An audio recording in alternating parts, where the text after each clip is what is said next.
There was a child who stayed up past lights out, rewriting the same paragraph over and over. She sat there under a solitary lamp, eraser bits scattered across the page like tiny casualties of war. Maybe that was you. She lingered in the margins, editing every line until it felt impossibly small, impossibly safe. Her heart pounded, her fingers cramped. At 10 years old, she'd already learned that a misplaced comma could cost her connection.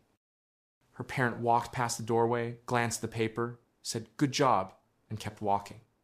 That faint praise tasted like distance, like approval with conditions attached. And in that moment, she made a silent resolution. Never again will you see what's behind the polished surface.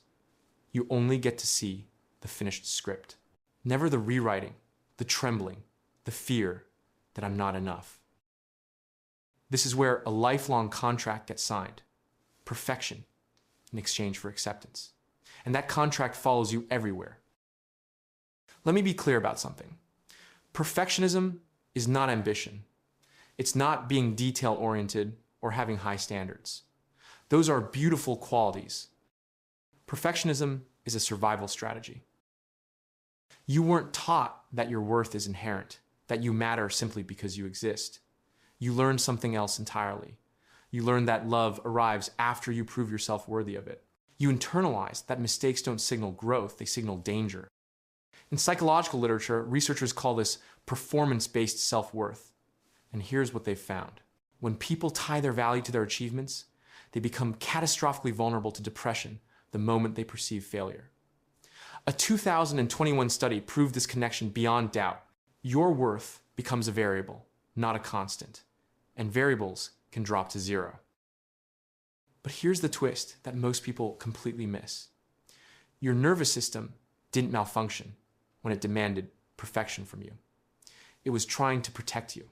It genuinely believed that only flawless meant safe, that only perfect meant lovable.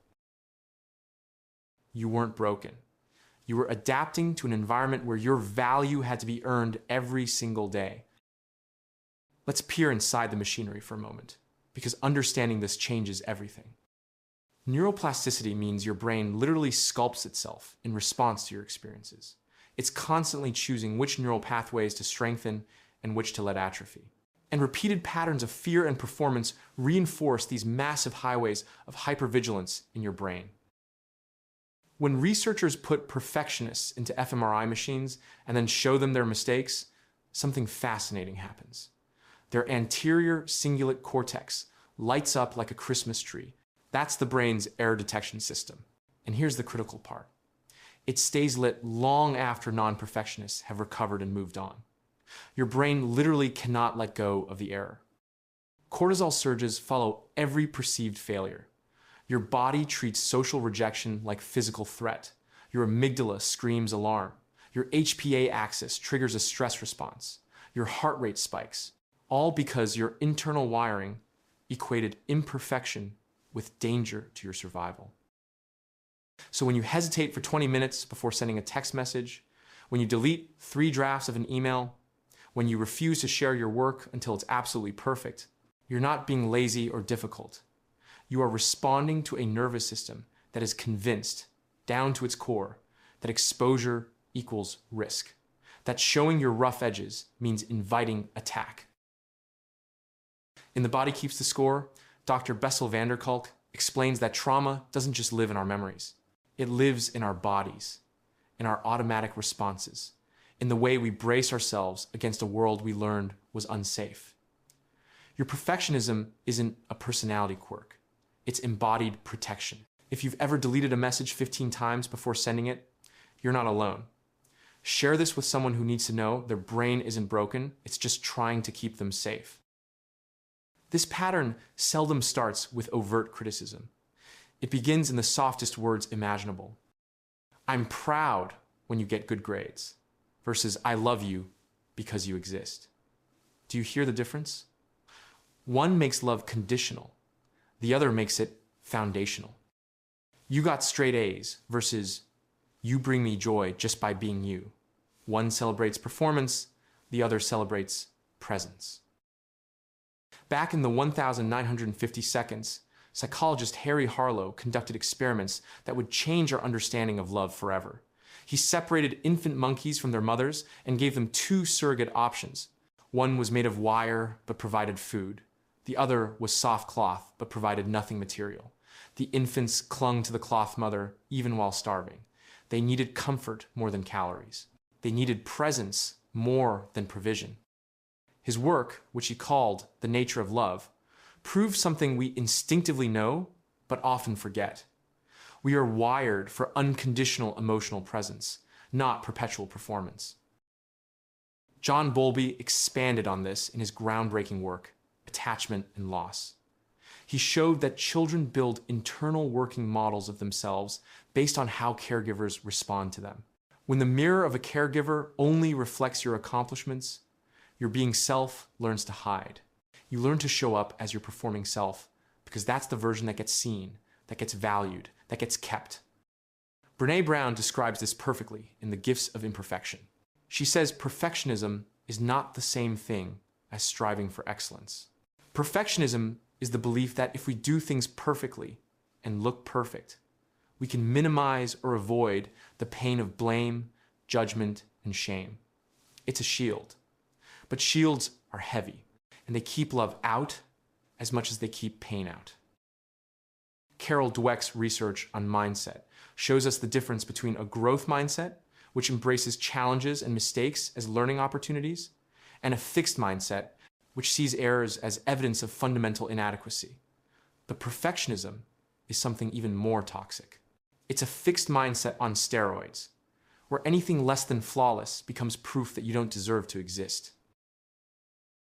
So very early, you became fluent in earning and completely mute in receiving. You learned to work for love, but never how to simply accept it. If you want to see this pattern play out in slow motion, watch these 3 films. They're mirrors held up to the perfectionist experience. In Black Swan, Nina chases perfection in ballet. Every misstep terrifies her because her entire identity is merged with flawless performance. She can't separate who she is from what she does. And when the pressure becomes unbearable, she fractures completely. The film asks the question you've probably asked yourself 1,000 times. What happens when perfection becomes the only thing holding you together? In Whiplash, Andrew pushes himself to unimaginable extremes under a conductor who believes abuse creates excellence. Every drop of blood, every slip-up, becomes humiliation that Andrew absorbs as proof of his worth. He internalizes the voice of his abuser so completely that even when the external pressure is gone, he continues punishing himself. Because that's what perfectionists do. We become our own cruelest critics. And in The Devil Wears Prada, Andy believes that success at any cost will finally earn her acceptance. She loses sleep, health, relationships, and pieces of her identity, sacrificing everything to prove she belongs. Only at the end does she discover that there's nothing inside the achievement but emptiness. The validation she was chasing was never going to come from external success. It had to come from within. These stories echo your own. Perfection built on a foundation of fear. Excellence pursued not from joy, but from terror of being exposed as insufficient. The wound doesn't heal on its own. It just gets layered over with years and accomplishments and carefully constructed facades. And it manifests in patterns so consistent that once you know what to look for, you can't unsee them. Maybe you're the chronic achiever. You climb mountains only to see new peaks stretching endlessly ahead. You publish a book, land a promotion, hit every milestone you set, and then immediately ask yourself, is that it? The summit is never satisfying because the goal was never really about achievement. It was about finally feeling enough, and no external accomplishment can give you that. Or maybe you're the paralyzed initiator, what most people call a procrastinator. But you're not lazy. You delayed beginning because finishing imperfectly feels absolutely catastrophic. So you never start, which means you never fail exactly, but you also never complete anything. You live in the perpetual before, where potential remains unblemished by reality. It's safer there. Lonelier, but safer. Or perhaps you're the defensive critic. You interpret every piece of feedback as a personal attack. You protect yourself through perfection, building walls so high that no criticism can reach you. But those walls also keep out connection, collaboration, growth. Criticism feels like exposure because somewhere deep down, you believe that being seen as imperfect means being rejected completely. Or maybe you're the burnout machine, running at full throttle always. Rest equals guilt in your world. A single pause feels like failure. You've built an identity around being productive, reliable, indispensable. But underneath the motion is a terrifying question. If I stop doing, who am I? And here's what makes this so painful. You might see yourself in all of these patterns depending on the day, the relationship, the stakes. Because perfectionism isn't one thing. It's a shape-shifting survival strategy that adapts to whatever threatens your sense of worth. Comment which pattern resonates most: achiever, paralyzed, critic, or burnout. Sometimes naming it strips away its power. You've succeeded spectacularly by any external measure. Your resume is impressive. People look at your life and see someone who has it together. The world sees your accomplishments and assumes you're fulfilled. Yet all along, you've been walking through an internal desert. You've become fluent in doing, but completely illiterate in being. Your identity merged so completely with your output that you genuinely don't know who you are when you're not producing. If you stop achieving, you become invisible. If you stop performing, you cease to exist. Martin Buber wrote about this distinction in his philosophical work, I and Thou. He drew a line between encounter, which is about being present, and use, which is about function. You were trained to exist as use, to be valuable for what you provide, not for who you are. You became a human doing instead of a human being. Terry Pratchett once wrote, "It's still magic, even if you know how it's done. Your excellence is real, your skills are valuable." But they were never supposed to be the price of admission to your own life. They were supposed to be the overflow of a person who already knows they belong. This is why rest is agonizing for you. When you pause the performance, you feel lost. When you stop achieving, you feel invisible. When you're not solving someone's problem or completing someone's project or proving your worth, you don't know how to justify taking up space. So you keep moving, keep producing, keep performing, because stopping means facing the terrifying question, am I enough without all of this? Now for the part where the story shifts. The same brain that learned to demand perfection can learn safety. Neuroplasticity isn't just a buzzword. It's the scientifically proven reality that those neural highways you've traveled your entire life can be rerouted. The roads of self-compassion, rest, and vulnerability can be paved fresh. Your brain is not set in stone. It's constantly rebuilding itself based on what you practice. Psychologists call them corrective emotional experiences. These are moments that contradict your early learning, times when you act imperfectly and the catastrophe you expected doesn't arrive. When you show vulnerability and you're met with compassion instead of contempt. Each one teaches your nervous system something revolutionary. Maybe I'm safe even when I'm not perfect. A 2023 study on attachment therapy confirmed what clinicians have observed for decades. These corrective experiences actually rewire the neural pathways formed in childhood. Each time you receive kindness when you expected judgment, each time you make a mistake without being abandoned, you're literally building new architecture in your brain. Dr. Kristen Neff's extensive research on self-compassion reveals something that contradicts everything perfectionists believe. Self-kindness, not self-criticism, correlates with lower anxiety, greater resilience, and even higher performance. The voice that beats you up isn't making you better. It's making you smaller. The alternative isn't lowering your standards. It's treating yourself like someone worth caring for, even when you fall short. In Man's Search for Meaning, Viktor Frankl wrote about surviving Auschwitz by choosing his attitude, even in unimaginable suffering.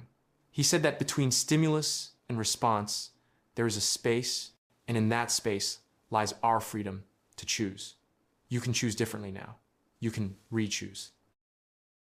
Your rewiring begins in tiny, almost laughably small acts. Submitting work that's good enough instead of perfect. Admitting you made a mistake without catastrophizing. Leaving a mess and not apologizing for it. Speaking kindly to yourself in the mirror instead of inventorying your flaws. Asking for help instead of pretending you have it together. Each one is a micro-rebellion against the contract you signed as a child. Each one tells your nervous system, we're trying something new. Here's what I want you to try. Over the next month, practice these 5 small acts of imperfection, not as punishment, but as permission. Permission to be human. Post something on social media without over-polishing it. Let people see something raw. Request help with something, showing you don't have everything figured out. Take a full day off where you do nothing ambitious and just witness yourself being instead of doing. Speak to yourself the way you'd speak to a friend you love. Share something unfinished with someone you trust. Log what happens afterward. Notice that the world doesn't collapse. Track your nervousness before and then track your surprise relief after, because repetition is how new neural pathways get built. Every time you survive imperfection, you're teaching your brain that maybe, just maybe, you were safe all along. If this is speaking to your soul, comment imperfect, and I'll send you a 7-day vulnerability journaling guide that walks you through this process step by step. Understand something fundamental. Your perfection was born from love withheld under condition. Your survival brain said, I must earn safety. So you spent decades trying to perfect yourself into worthiness. But your worth has always been inherent. Your existence does not require performance. Brené Brown says in Daring Greatly that courage begins with vulnerability. That showing up and being seen when we have no control over the outcome is the definition of bravery. You already know this. You've just been taught that vulnerability is weakness instead of strength. In Radical Acceptance, Tara Brach writes that healing starts the moment we allow our imperfections to be seen. Not hidden, not managed, not explained away, just seen. Because you cannot heal what you keep hidden. Let your story shift. From striving to receiving. From earning to accepting. From proving to simply being. The contract you signed as a child is not legally binding. You can tear it up today and write a new one. One that says, I am enough because I exist, not because of what I produce. Picture that child again, the one sitting under a lamp, erasing and rewriting, trying so desperately to be good enough. Now picture an adult version, breathing, making mistakes, revealing their edges, taking up space without apologizing, resting without guilt. That child deserved unconditional love. She deserved safety even when she made errors. She deserved to be seen and cherished for who she was, not what she could produce. You, the adult carrying her within, deserve it now. You are more than what you produce. Your excellence is real. Your pain is real. And so is your capacity to heal. One final pause. You don't have to prove it anymore. You simply are enough. You always were. If you want a guided monthly journey out of perfectionism with prompts, community, and weekly support to help you reclaim your peace, DM me the word enough right now. Subscribe to this channel because content like this needs to reach the people still rewriting themselves into invisibility. Let's help them find their way home.